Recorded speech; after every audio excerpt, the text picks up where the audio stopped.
पण लोक आता बोलतात की म्हणे बोले तैसा चाले त्याची वंदावी पावले. इंदोरीकर महाराजांना लोक बोलतायत का? जो व्यक्ती म्हणत होता की साधी लग्न करा, तेच इंदोरीकर बाबा आपल्या पोरीच्या एकुलते एका पोरीच्या लग्नामध्ये लाख रुपयांचा खर्च, लाखो रुपयांचा खर्च त्यांनी केला.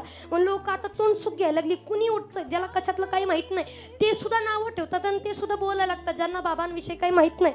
त्या लोकांना सांगू की बाबा, प्रत्येक बापाची इच्छा असते की पोरीची हौसमौस करावी.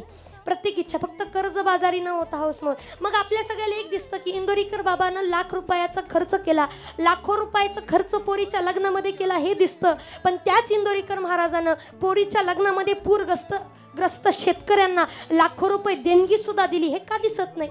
आज त्या इंदोरीकर बाबांना आपण नावं ठेवतो, पण त्यांच्यामुळंच कितीतरी समाज, जो आपला समाज तोच समाज त्याच इंदोरीकर बाबानं एवढा मोठा समाज कीर्तनाकडे वळवलेला आहे. ते आपल्याला का दिसत नाही? कितीतरी गायींची, माईंची, लेकींची ती सेवा करतात, ते आपल्याला का दिसत नाही? मग थोड्या थोड्या गोष्टीवरती आपण टीका का कराव्या? पण झालंय काय माहित आहे का, आजकाल जो जास्त बोलतो त्याच्यावर जास्त टीका तर होतात. पण चला असू द्या, कारण निंदकाचे घर असावे शेजारी, आणि त्याला सुद्धा इंदोरीकर बाबाने आपल्या शब्दात उत्तर दिलं.